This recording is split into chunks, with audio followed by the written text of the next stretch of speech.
Assim. Então, que alegria enorme estarmos de volta, de retorno a este lar que nos acolhe carinhosamente, porque todo santuário é um lar, não é verdade, Eva? E sempre é uma grata satisfação para nós estarmos aqui, para recebermos essas energias salutares deste ambiente de paz e de harmonia. Nos vimos no ano passado, não é? Faz um bom tempo, não é? Muito tempo. E nos diz Cassimiro Cunha, entre um ano que se vai e o outro que se inicia, há sempre nova esperança, promessas de um novo dia. Com certeza, todos nós formulamos, ao término do ano, muitas alegrias, muitos projetos, muitas metas, mas, sobretudo, foi incluído a gratidão pela oportunidade de estarmos vivos. Não é? Naturalmente, Deus nos permite novos dias, novos minutos, novos segundos, porque certamente espera de cada um de nós algo muito mais do que o dia a dia, do que o cotidiano. Mas Ele aguarda de nós algo poderoso que se chama o amor. E aí, nesta noite, nós vamos refletir um pouco a respeito da lei de amor e caridade, que está na parte 3ª do Livro dos Espíritos. Nós vamos aqui fazer uma rápida leitura para contextualizar e a gente poder embasar tudo aquilo que a gente elaborou para esta noite. Mas antes de qualquer coisa, eu não poderia deixar de registrar o abraço carinhoso de todos os que fazem o Núcleo Espírita Eunício Iver, que é a instituição na qual nós laboramos, temos a oportunidade de aprender. Então, a lei de amor e caridade, que também foi ressaltada por Allan Kardec na questão 886, nos diz o seguinte: que o amor e a caridade são o complemento da lei de justiça, pois amar o próximo é fazer-lhe todo o bem que nos seja possível e que desejáramos também que nos fosse feito. Tal sentido destas palavras de Jesus: amai-vos uns aos outros como irmãos. E a doutrina espírita nos ensina que o amor é a mais pura energia. Emmanuel nos diz algo que faz muitos anos que eu ouvi esta frase e ficou registrada na minha memória. Ele diz que o amor é a energia que equilibra o universo. É a força poderosa que equilibra o universo. Alguém tem dúvida disso? Porque se nós formos adentrarmos no campo da física, da astronomia, a gente vai se deparar com a beleza extraordinária do nosso universo. E nós, outros, fazemos parte deste universo. Nós somos um mundo em miniatura. O que existe lá, existe aqui. É só você perceber. E aí, naturalmente, quando a doutrina espírita ressalta essas palavras de Jesus, amar ao próximo como a si mesmo, ele também nos convida a amar os nossos inimigos. Veja só como é, digamos assim, complexo. Porque para a gente amar aqueles nossos entes queridos, que muitas vezes nós convivemos, e muitas vezes a gente até se desentende, não é? Só uma perguntinha que eu acredito que eu já sei a resposta, viu, Eva? Aqui, todos nós, né, que acredito que já fazem parte dessa instituição há muito tempo, certamente ninguém briga em casa. É tudo paz, é tudo tranquilidade, é tudo harmonia. Não é verdade? Todo mundo aqui, né, evangelizado, né, Eva? Não existe brigas. Não é verdade? Então, o André Luiz, aproveitando essa oportunidade, quando Jesus se referia assim, amar os inimigos, que é aquela criatura com o qual eu não quero nem ver, né? Ele diz o seguinte: se Jesus nos convida a amar os inimigos, com que razão maior ele nos convida a amar aqueles que nos oferecem o coração? Ou seja, aqueles que estão entre quatro paredes. E a sabedoria divina nos coloca exatamente nesta convivência. A sabedoria divina através da reencarnação, porque a reencarnação não erra de endereço, viu, gente? Às vezes você pode pensar assim, eu digo assim, lá na nossa comunidade, não, mas olhe, tia Bete, como eu sou conhecida, olha, eu não aguento mais. Um dia uma senhora chegou para mim dizendo, olha, eu não aguento mais aquela criatura. Aí eu, quem? Meu marido. Eu disse, mas gente, o que foi que aconteceu? Uma senhorinha já de idade, né? Imagina, eu disse, meu Deus, o tempo não conseguiu aplainar as arestas da convivência. E ela dizia assim, eu não aguento mais. Amanhece o dia, a criatura só reclama. Tudo está errado. Se eu faço o café, sempre falta alguma coisa. Se eu faço o almoço, está salgado, está doce, está faltando isso, Por mais que eu me desdobre, ele não vê que eu faço o melhor. E eu fiquei matutando com meus botões e disse, como é o amanhecer do dia de vocês? Que eu abri os olhos, né? Um momento de intimidade do seu esposo, a sua esposa. Aí disse, quando eu abro os olhos, ele já está resmungando. Se levante, mulher. Você ainda não foi fazer o café? Aí eu disse, pronto. Vamos fazer o seguinte. Vamos começar, vamos dizer, Dona Maria, a trabalhar um pouco esse começar do dia. A senhora vai fazer o seguinte. Vamos quebrar essa barreira aí desse resmungão. Desse ranzinza. A senhora vai começar o seguinte. Quando a senhora abrir os olhos e olhar para a criatura, o seu príncipe encantado, que agora virou um sapo, não é? A senhora diz, bom dia, querido. Não vou dizer isso não. Vai, a senhora não quer reharmonizar a sua casa, o seu lar. Vamos tentar. A senhora ainda não tem sentimentos por esse príncipe encantado que a senhora se apaixonou há alguns anos atrás? Sim. Quando eu falei assim, há alguns anos atrás, ela voltou no tempo, certamente, né? Lembrando daqueles momentos felizes, né, André? Daquele momento do encontro. Eu vou mexer um pouquinho com o André, porque não é? Você já disse que amava a sua esposa hoje? Olhe, presta atenção. Então, aí ela voltou no tempo, acho que passou um filmezinho assim, disse, quantos momentos bons nós passamos, né? Vamos tentar. Aí eu disse, vamos.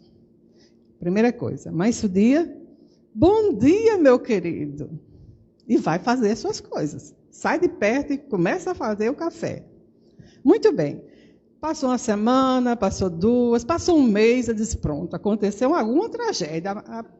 A mulher não apareceu mais, Jesus, misericórdia, o que será que eu fiz? Enfim, passou uns 2 meses.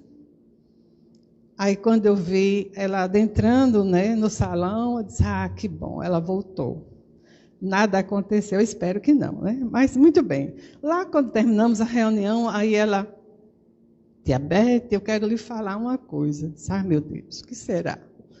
Muito bem, pois não. Ela disse, olhe, sabe que aquilo que a senhora me ensinou deu certo? Eu disse, foi mesmo, não me diga. O que foi que aconteceu? Ela disse, olha, no primeiro dia, quando eu dei bom dia, este homem quase caía da cama. Eu disse, mas por quê? Ele disse, não, porque ele não esperava que eu desse bom dia. Não é? E aí eu vi que mexeu com ele. Ele olhou para mim com os olhos arregalados, aí começou. Que bom dia, que nada, já está chovendo, imagina, não sei o que. Aí começou o Rosário de Lamentações, né? E ela foi fazer as coisas. E começou a cantarolar. Eu disse, muito bem. Eu me lembrei da sabedoria da minha mãe, quando ela dizia, quem canta... Alguém conhece esse ditado aqui? Seus males espantam. Por isso que a melodia tem um dom de transformar a gente, né? E ela começou a cantar e fazer as coisas. Pronto, esse homem ficou assim enfurecido, porque ela estava feliz. Porque a meta daquelas pessoas mal-humoradas é ver a gente triste, infeliz, amargurada também, porque ele está amargurado ou ela está amargurada. E aí foi, né? Ela disse, olha, todo dia eu me lembrava, bom dia, aí. Até que um dia, vocês sabem, aquele ditado também que diz, água mole em pedra dura. Até que um dia ele diz, bom dia. Olha que alegria. Você não tem ideia como eu fiquei feliz. Porque ele me desejou um bom dia. E ali naquele momento, nós nos abraçamos e eu saí feliz para fazer o café da manhã. O café simples da manhã. Vejam o que é possível uma simples frase transformar, transmudar o dia de uma pessoa. E aí eu pergunto, Vera, hoje você deu bom dia? Não responde. Eva, desculpa, perdão. Vera e Elza, né? Pronto. Mas, vai ver que foi outra reencarnação, né? Eva. Pronto. Acertou Jesus. Mas é assim mesmo, né? Eu talvez esteja me reportando nas outras vivências, né? Muito bem. Então, minha gente, o poder do amor é isto. E aí, a resposta dos Espíritos à questão 887, quando diz assim, amai os vossos inimigos, porque ele diz, ora, o amor aos inimigos não será contrário às tendências naturais e a inimizade não provirá de uma falta de simpatia entre os espíritos? Isso foi uma pergunta que foi feita, né? Kardec fez aos espíritos, aos benfeitores espirituais, e a resposta diz o seguinte, é certo que ninguém pode desejar aos inimigos um amor terno e apaixonado como aqueles que a gente tem com nossos entes queridos. Não foi isso que Jesus entendeu de dizer, mas amar os inimigos é perdoar, não desejar o mal, não retribuir o mal com o mal, mas sim o mal com o bem. É possível fazer isso? A gente vai tentando, né? Nós não somos perfeitos. Mas acredite que aquelas criaturas que estão no nosso caminho são exatamente as pessoas que nós precisamos aprender a conviver. Viver com. Por quê? Porque tem uma história, cada um de nós. Nós estamos nos reencontrando, tendo a oportunidade de conviver com aqueles aos quais nós ofendemos. Aos quais, muitas vezes, nós nos tornamos inimigos do passado. E a sabedoria divina nos coloca de retorno no lar, como aqueles seres frágeis, pequeninos, assim como essa criança que está aí, linda e loura, desse casal, não é? Feliz. Naturalmente, o amor, o sentimento maternal, paternal, se transmuda nesse momento. Olha, e ela concordou. Então, não esqueçais nunca que o Espírito, qualquer que seja o grau de seu adiantamento, sua situação como reencarnado, ou na erraticidade, está sempre colocado entre um superior, que o guia, ou seja, o nosso mentor espiritual, nosso anjo guardião, qualquer que seja o nome que seja dado, tem alguém que vela por nós, que cuida de nós. E temos alguém inferior para o qual temos que cumprir esses mesmos deveres, que é o dever do amor. Sede, pois, caridosos praticando não só a caridade que vos faz dar friamente o óbolo que tirais do bolso ao que ousa pedir, mas a que vos leve ao encontro das misérias ocultas. Ouso pedir, mas que se leve ao encontro dessas almas necessitadas. A indulgência, porque a indulgência compreende os defeitos dos semelhantes. Porque eu também tenho defeitos. Porque muitas vezes a gente é pródigo em ver o defeito do outro e nos esquecemos de observar. É a trave que a gente não quer enxergar, não é? Mas a gente vê o do outro, muito fácil, porque é muito mais fácil eu ver e observar o outro do que adentrar na minha intimidade, conhecer a mim mesmo. E aí, é preciso sermos indulgentes e também brandos e benevolentes para com tudo que vos seja inferior. Sede-o para com os seres mais ínfimos da criação e tereis obedecido à lei de Deus. Então, é preciso a gente perceber a necessidade da gente conhecer mais esse sentimento e nós trazemos em germe, ou seja, em latente, este sentimento poderoso, porque nós somos filhos do amor, nós somos filhos de Deus, nós somos filhos da luz. Observemos aqueles que têm uma convivência mais, digamos assim, avançada no conhecimento da doutrina espírita, ao ponto de, nas reuniões mediúnicas, trabalharem, dialogarem com aqueles ditos inimigos do passado, aqueles que nos perseguem, a gente vai perceber que, por mais endurecida que seja aquele ser, ele tem sentimentos. Ele tem o amor que está lá necessitando de ser tocado, sensibilizado. Isso nos recorda o filme de Divaldo. Eu acredito que todo mundo aqui tem assistido, né? Tem um trecho do filme, eu acredito que vocês se recordam, em que ele é abordado por aquele espírito obsessor, entre aspas. E eu quero colocar uma outra frase de Emmanuel que ficou registrada para nós outros quando estamos trabalhando ao longo do tempo o aprendizado da doutrina espírita. Ele diz o seguinte, que os obsessores são nossos educadores inconscientes. Educadores inconscientes. Por quê? Porque eles nos apontam o dedo e dizem, você é assim. Aquilo que o nosso amor, o nosso ente querido, nossa mãe, nosso pai, às vezes não tem coragem de dizer a verdade. Olha, você é assim, você precisa mudar. E eles apontam, botam o dedo assim, olha, presta atenção. Você é muito arrogante, prepotente, egoísta. Aí, não, imagina, eu sou uma alma boa. Que é isso? E aí, naquele filme, né, tá lá Divaldo e ouvindo o amigo, o educador inconsciente, que há 30 anos o perseguia, veja bem, porque não acreditava no bem que ele fazia, achava que aquilo ali tudo era uma panaceia, alguma coisa, um fingimento, qualquer coisa parecida. Até que um dia, né, num dos momentos em que Divaldo, que tem esse trabalho voltado a acolher crianças, né, na Mansão do Caminho, foi chamado pela portaria para atender uma criança que tinha sido jogada na lata do lixo.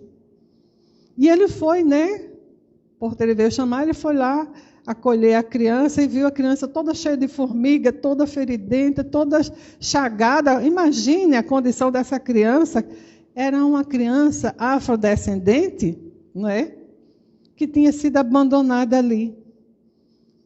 E com que carinho, com que cuidado ele pegou aquela criança para conduzi-la para a Mansão do Caminho, para que ela fosse atendida, para que ela fosse realmente envolvida na ternura do sentimento que só os corações amorosos são capazes de realizar quando encontram determinadas situações. E aí, ele percebe naquele momento aquele vulto que eu persegui há 30 anos, né? E diz para ele mais ou menos esse diálogo. O que é que você vai fazer com essa criança? E ele diz, não, eu vou recebê-la aqui, vou amá-la, vou aprender a amá-la. Por quê? Ele disse, não, porque esta criança é a minha mãe. Era a mãe dele que estava retornando pelos braços da reencarnação, né, para ser acolhida naquele lar.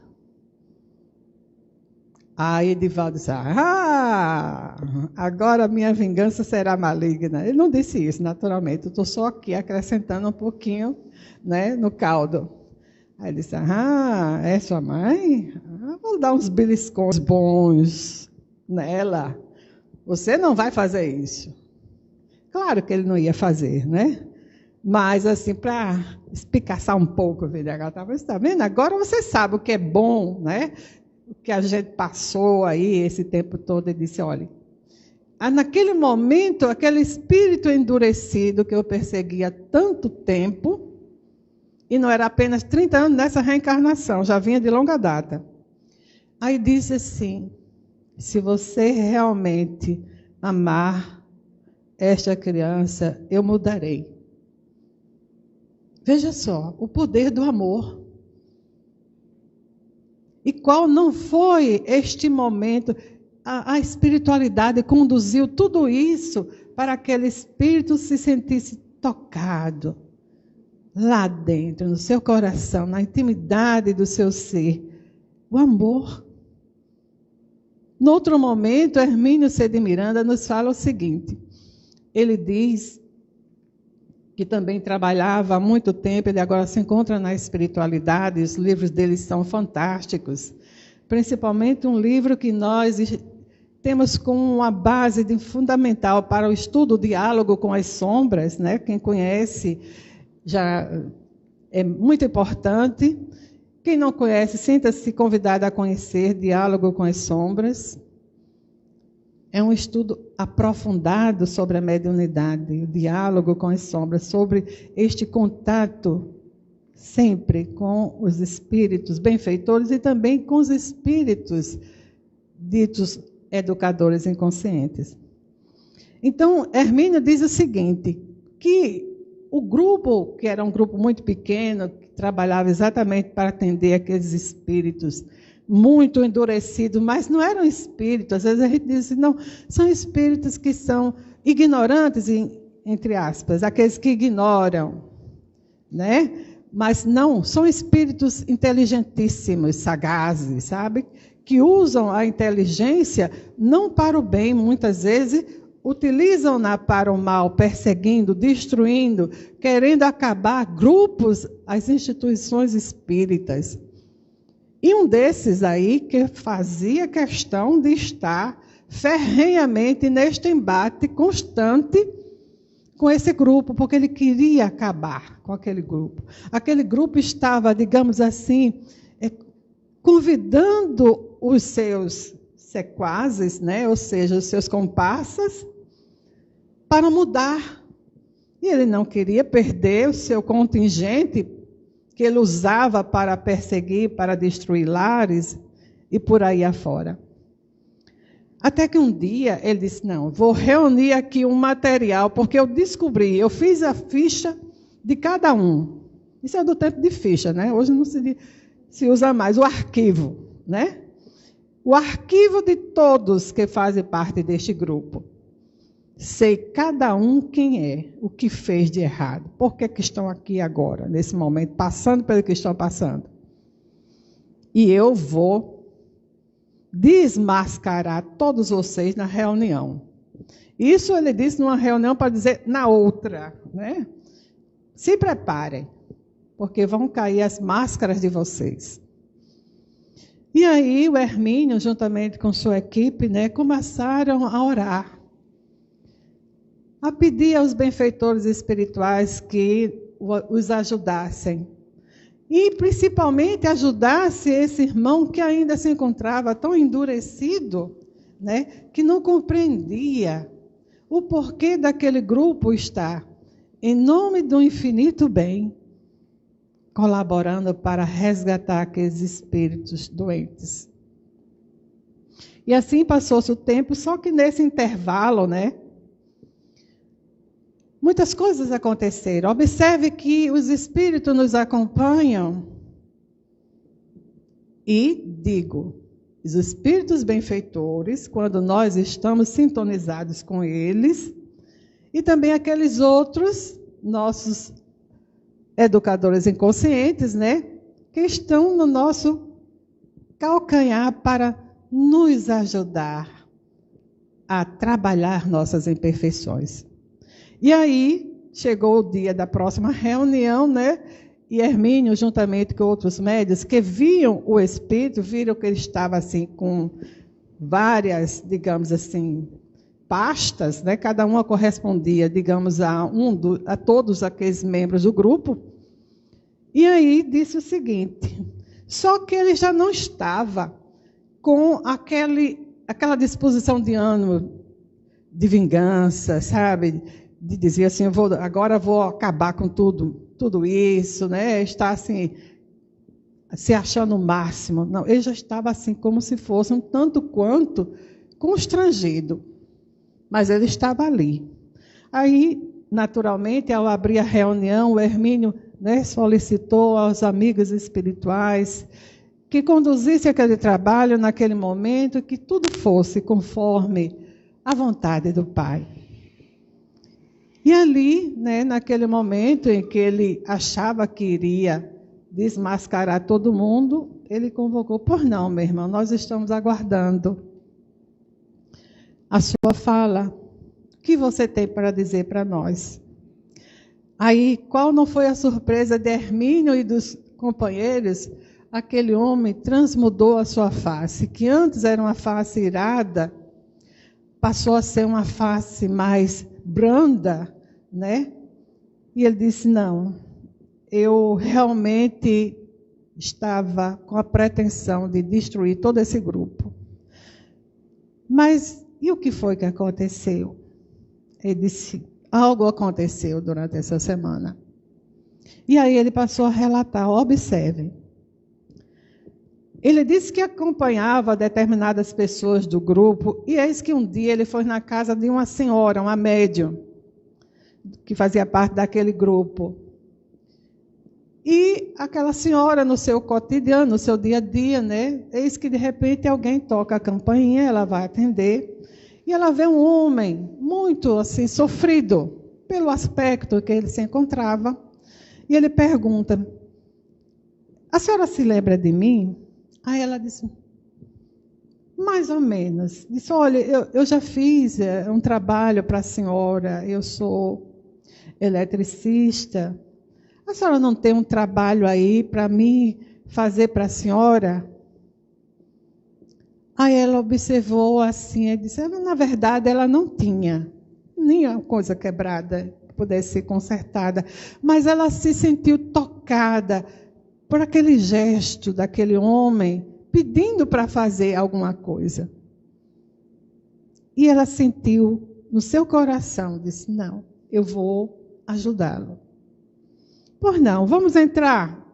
Eu agora me lembrei, eu tenho algo lá dentro, eu vou ver, vou buscar. E foi lá dentro e procurou alguma coisa que estava precisando reajustar, consertar, e trouxe para aquele homem fazer aquele trabalho. E ele fez. E ela, generosamente, pagou a ele. Muito mais do que era um simples conserto. Deu além. Aí ele disse, não, mas a senhora está aqui me dando a mais. Eu disse, não se preocupe. Este restante do dinheiro do seu conserto, faz de conta que eu estou doando para o seu filho. O senhor tem filho, é casado? Eu disse, tenho sim. Pois não. Compre algo para o seu filho. Qual não foi assim, a surpresa daquela senhora? Ela viu as lágrimas subir aos olhos daquele homem. Os homens, quando vêm a chorar, é porque realmente algo muito mais sério, mais grave está acontecendo. E aquele homem com os olhos marejados de lágrimas, disse: muito obrigada, senhora. Que Deus a abençoe. E foi. O espírito que estava acompanhando aquele grupo, ao ver aquilo que estava acontecendo, aquele momento, sabe, tão importante. Quem era aquele homem que estava ali batendo na porta? Era o filho dele, que estava reencarnado e que estava passando por uma situação de penúria muito grande. E naquele momento ele não tinha sequer o leite para seu filho, que estava precisando, que estava com fome. E ele fora procurar alguém, a dignidade, o trabalho. Ele não foi pedir: me dê. Tem algo para eu fazer? O trabalho digno. E voltou para casa feliz, porque sabia que aquele dinheiro dava muito mais do que comprar um simples pacote de leite. Ele iria fazer uma feira, olha só, para nutrir a sua família. Nunca o gesto de bondade, por menor que seja, é desvalorizado diante da lei divina. Se a gente soubesse o quanto cada pedaço de pão, cada cesta básica, cada sorriso, cada gesto, cada acolhimento é importante e salva muitas vidas. Às vezes do suicídio, às vezes de um mau caminho. Tudo isso é o quê? Nada mais do que a energia poderosa do amor. E me recordo aqui um outro momento tão significativo. Isso também foi contado numa das palestras de Divaldo, faz muito tempo.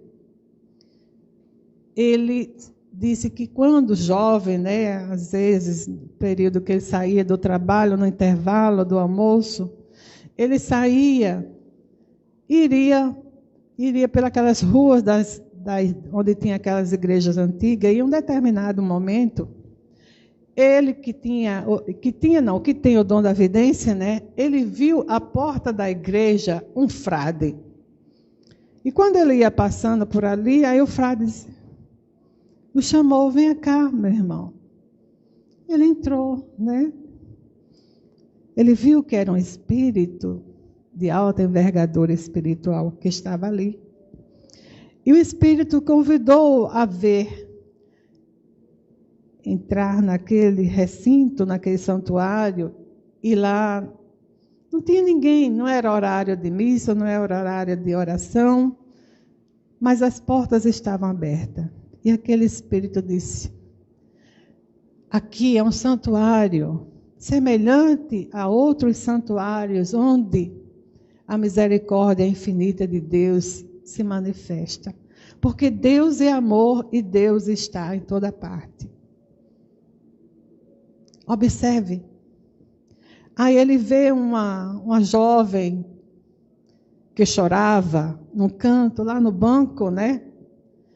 E aquele frade diz para ele o seguinte: esta jovem que estava passando também, como você, à frente dessa igreja, estava muito perturbada, muito angustiada, uma irmã muito necessitada, está passando por uma série de problemas e estava passando por dificuldades financeiras, está praticamente no olho da rua, e ela não tinha dinheiro para pagar o aluguel do quarto onde morava.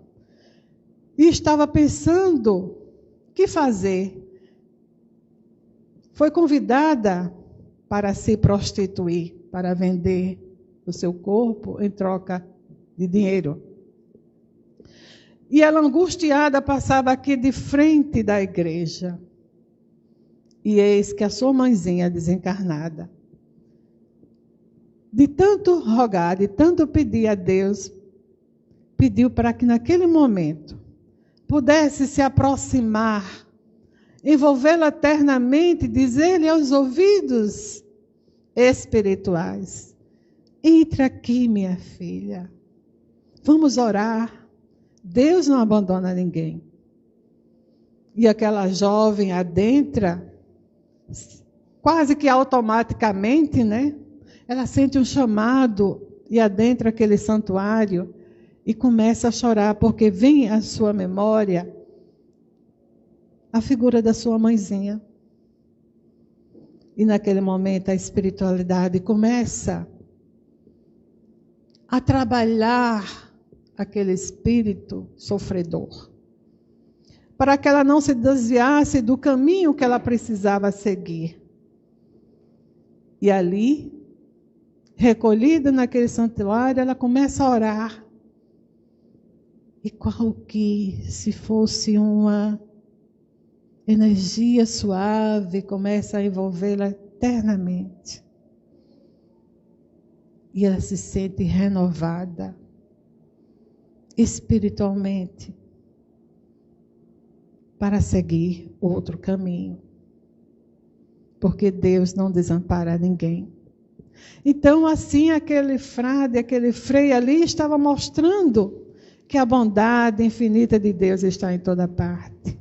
Que o amor de Deus está em toda parte. Nós é que precisamos nos recordar que nunca estamos sós.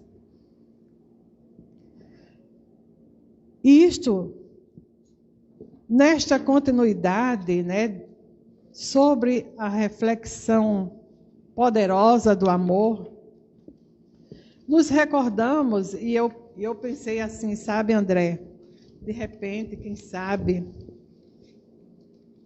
vocês não cantariam aquela música do amor, sobre o amor, que o amor é bem maior, lembra? Não sei se está aí dentro do repertório, tá? Então, muito bem. Então, o que é amar? Como esse sentimento se manifesta? E aí nós nos recordamos do apóstolo Paulo, quando, na sua primeira epístola aos Coríntios, capítulo 13, versículo de 1 a 13, o apóstolo Paulo nos traz um dos mais belos cânticos sobre o genuíno amor, que é do conhecimento de todos, não é verdade? Ele diz assim: ainda que eu fale a língua dos homens e dos anjos, se não tiver amor, serei como o bronze que soa, ou como o símbolo que retine. Ainda que eu tenha o dom de profetizar e conheça todos os mistérios e toda a ciência, ainda que eu tenha tamanha fé ao ponto de transportar montanhas, se eu não tiver amor, nada serei. E ainda que eu distribua todos os meus bens entre os pobres, e ainda que eu entregue meu próprio corpo para ser queimado, se não tiver amor, nada disso se aproveitará. Porque o amor é paciente. O amor é benigno. O amor não arde em ciúmes. O amor não se ufana. O amor não se ensoberbece. O amor não se conduz inconvenientemente. O amor não procura seus próprios interesses. O amor não se exaspera. Não se ressente do mal. Não se alegra com a injustiça, mas se regozija com a verdade, porque tudo sofre, tudo crê, tudo espera, tudo suporta. E para quem quer conhecer uma história belíssima de amor, leiam Paulo e Estevão. Que livro admirável! O amor daquela jovem que ele iria desposar e que por circunstâncias outras, criadas por ele próprio, não fora possível. Mas aí a gente percebe que nessa epístola, algumas palavras se destacam, como a paciência, a tolerância, a benevolência, o amor incondicional, a maturidade, o respeito, a capacidade de perdoar, a lealdade e humildade. E quantos exemplos nós não temos na atualidade? Agora mesmo, como adentramos aqui, nós ouvimos André cantar junto com a sua esposa, Chico Xavier, que melodia linda. Chico Amor Xavier, este homem que é muito amor. Amor incondicionalmente. É bem um exemplo muito próximo de nós na atualidade, porque tivemos a oportunidade de conhecer de perto o Chico Xavier. Que alegria para nós. Quem teve a oportunidade de ir em caravanas ao encontro do nosso querido Chico, quantas lições.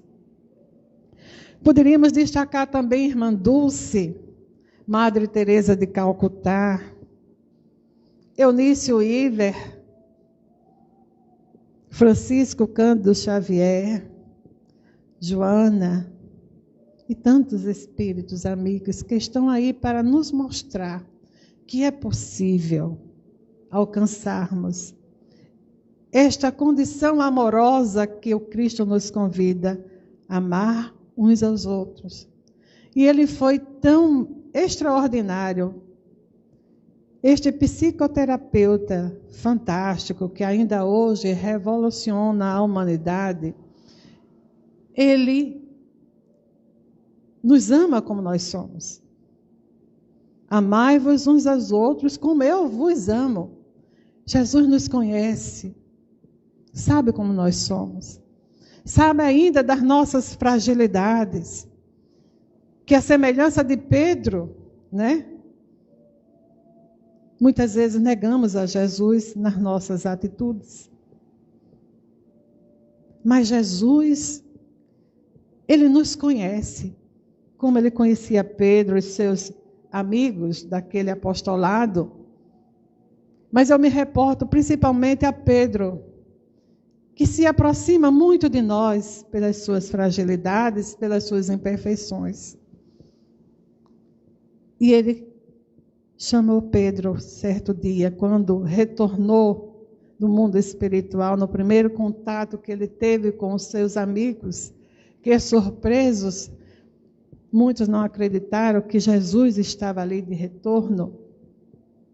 E ele convida a Pedro, faz um convite extraordinário que aqui nesse instante eu quero recordar para nós outros também.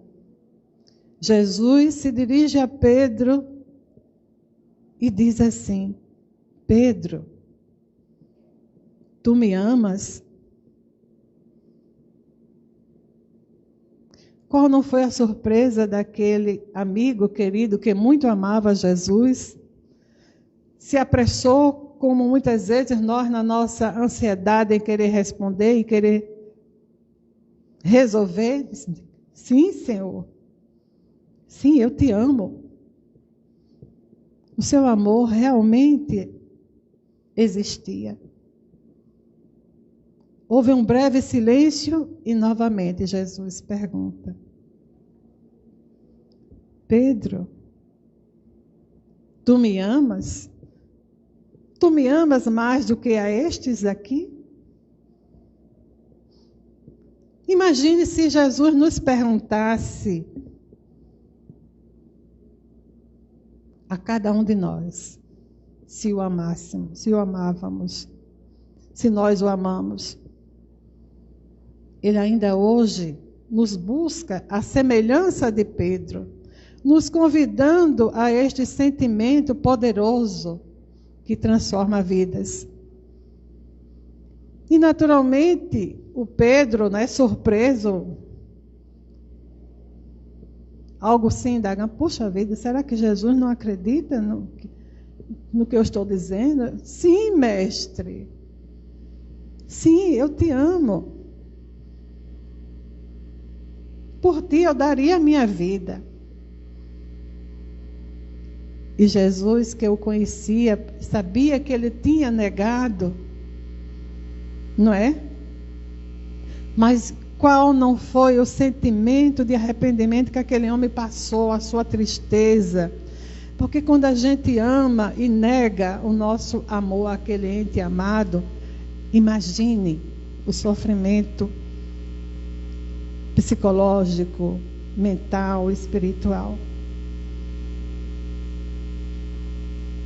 Mas Jesus, que eu conhecia além das suas imperfeições, via muito mais além.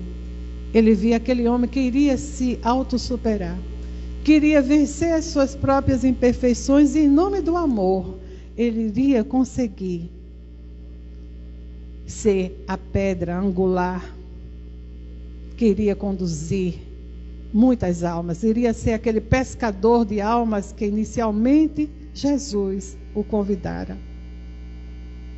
E mais uma vez Jesus pergunta: Simão Bar-Jonas, Simão Pedro Bar-Jonas, filho de Jonas, tu me amas? Houve um silêncio profundo naquele momento entre Jesus e Pedro.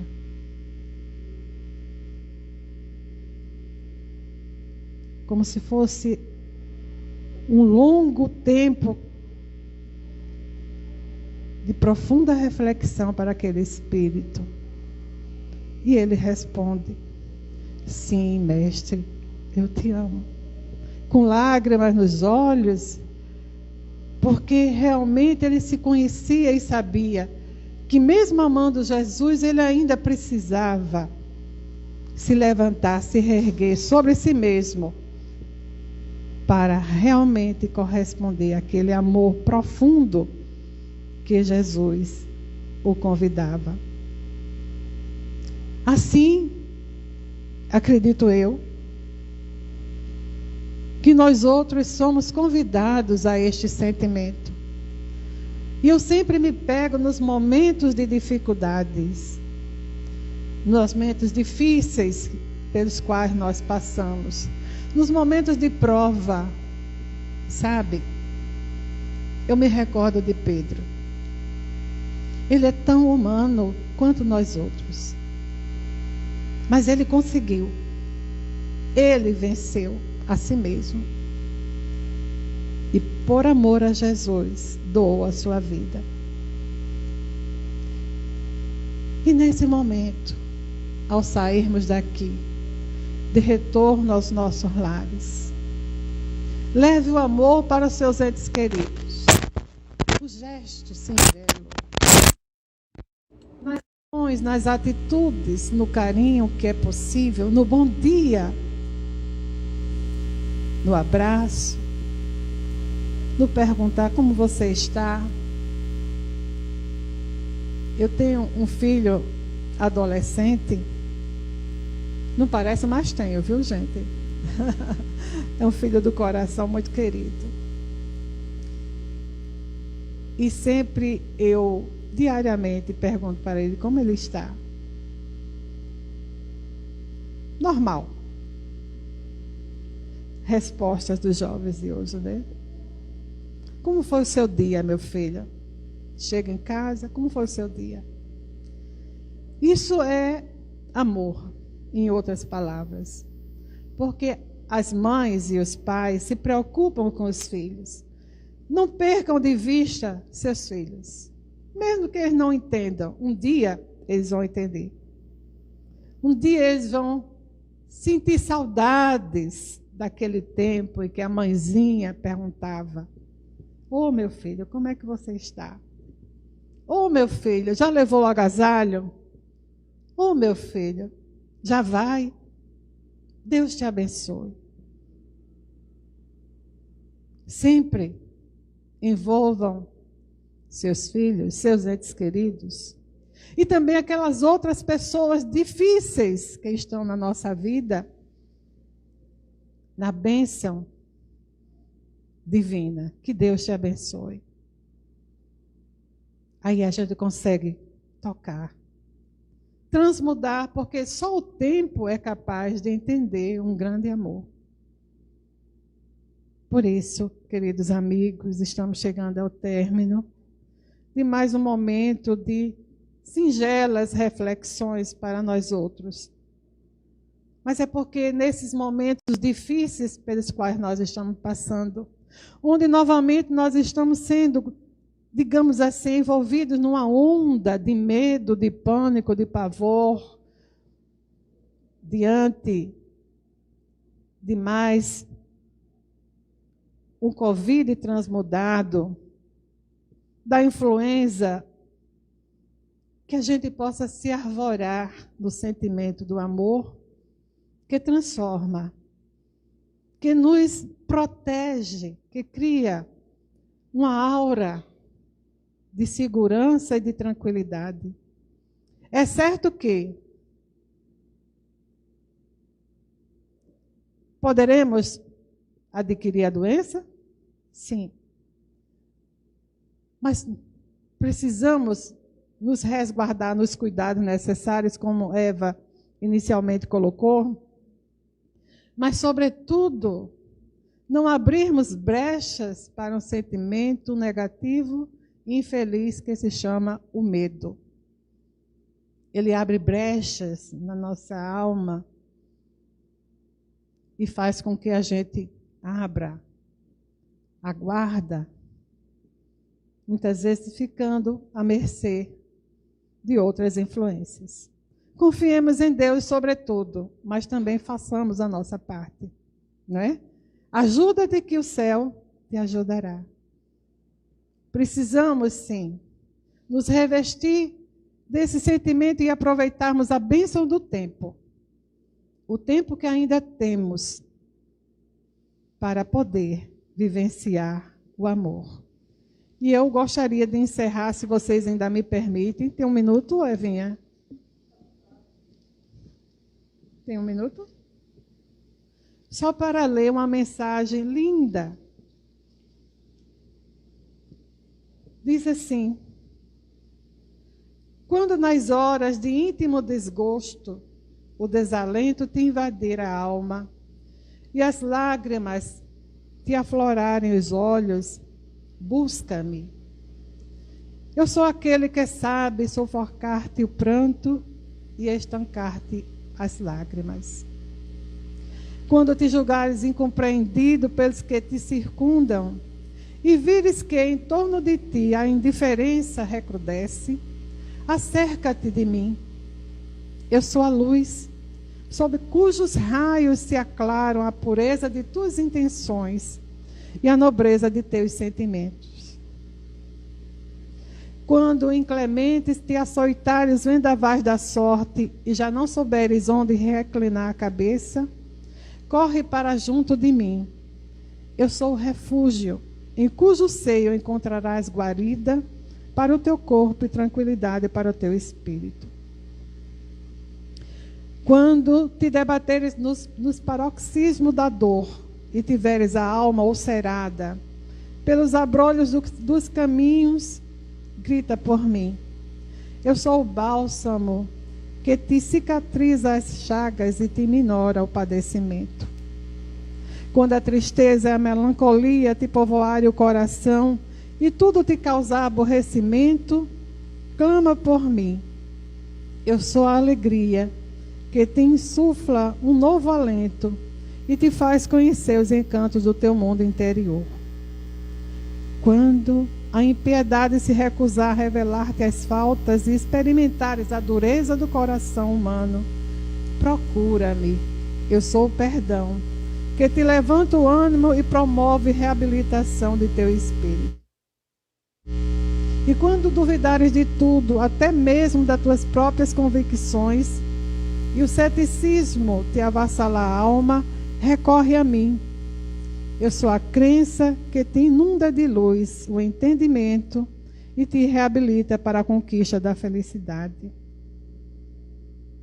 Quando, enfim, quiseres saber quem sou, pergunta ao riacho que murmura, pergunta ao pássaro que canta, pergunta à flor que desabrocha e à estrela que cintila. Pergunta ao moço que espera e ao velho que recorda. Eu sou a dinâmica da vida e a harmonia da natureza, porque me chamo o amor. Muita paz. Que Deus nos abençoe nesses dias. Que Deus abençoe todas as famílias aqui presentes, as que nos escutam, as que estão nos seus lares, com seus familiares. Que Deus nos envolva no seu imenso amor. Obrigada.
Bom, gente, após essa belíssima exposição da nossa querida Elizabeth, vamos agradecê-la mais uma vez por aqui estar na nossa casa, recebê-la. E quando pudermos, tiver a oportunidade de retribuir a visita, de irmos lá em breve.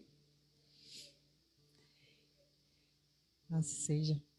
E vamos fechar nossos olhos mais uma vez, finalizar nossa noite, uma noite de tanto aprendizado, dessa mensagem tão linda do amor, que possamos plantá-lo e semeá-lo em nossos corações.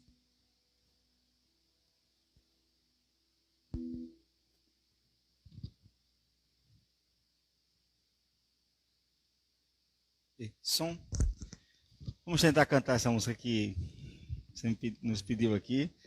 Nunca mais cantou, né?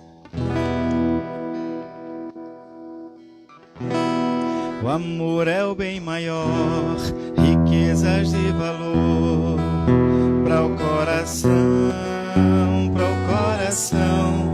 O amor é eficaz e a alegria traz grande emoção, grande emoção. O amor é o bem maior, é algo a encontrar, é joia de valor que a vida faz mudar. O amor é inspiração, da vida uma canção. O amor é Deus, amor sem par, que a todos pode dar. Feliz viver, feliz viver.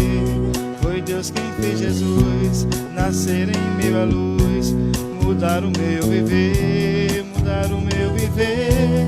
Foi esse amor quem fez a sepultura abrir e o nosso Salvador em glórias ressurgir. O amor é inspiração, da vida uma canção. O amor é Deus, amor sem par, que a todos pode dar. Feliz viver, feliz viver. Foi Deus quem fez Jesus nascer em meio à luz, mudar o meu viver, mudar o meu viver. Foi esse nosso Salvador em glórias ressurgir. O amor é a inspiração da vida, uma canção. O amor foi Deus quem fez a sepultura abrir e o nosso Salvador em glórias ressurgir. O amor é a inspiração da vida, uma canção. O amor. Essa letra aqui é diferente. No improviso. Essa letra é diferente aqui. Sim, vai ser aqui.